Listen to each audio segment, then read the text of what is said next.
Mais avant cela, c'est le Flash avec Fanny Wegscheider. Bonjour Guillaume, bonjour à tous. Dans l'actualité aujourd'hui, la météo et ses 31 départements placés en vigilance orange pour plusieurs phénomènes, principalement le risque de crue à l'ouest et pour lesquels la Gironde et le Lot-et-Garonne sont toujours, eux, en vigilance rouge. Vigilance orange également pour neige et verglas dans 12 départements du nord, de la région parisienne et un peu dans l'est. Conséquence, ces allègements préventifs des programmes de vol dans les aéroports parisiens. Moins 20% de vols à Orly jusqu'à 14 heures au moins et moins 30% à Paris-Charles de Gaulle jusqu'à 16 heures. Le volet français de l'affaire Epstein, le parquet de Paris annonce saisir des magistrats référents après les révélations de liens possibles entre le criminel sexuel américain et des personnalités françaises.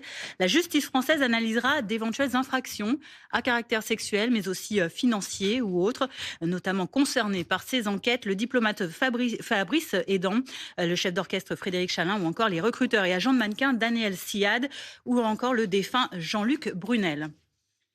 L'appel au calme et au respect lancé par Emmanuel Macron après le décès hier de Quentin, le militant identitaire de 23 ans passé à tabac en marge d'une conférence de l'eurodéputé La France Insoumise Rima Hassan jeudi à Lyon, est décédé des suites de ses blessures. Sur X, le président de la République a dénoncé le déferlement de violence inouïe à son encontre et promis que la justice condamnerait les auteurs de cette ignominie. L'enquête pour violence aggravée a été élargie du chef de coup mortel aggravé. Ce n'est pas au président de la République de classer ses opposants. Manuel Bompard répond aux propos d'Emmanuel Macron sur la France Insoumise, le coordinateur du parti de Jean-Luc Mélenchon qui reproche au président de faire du Donald Trump, je cite, « Quand on n'est pas d'accord avec lui, on est extrémiste ». Un peu plus tôt à la radio, une interview d'Emmanuel Macron a été diffusée dans laquelle il déclarait considérer la France Insoumise sans mystère comme un mouvement d'extrême gauche au sein duquel émergent, je cite toujours, des expressions antisémites.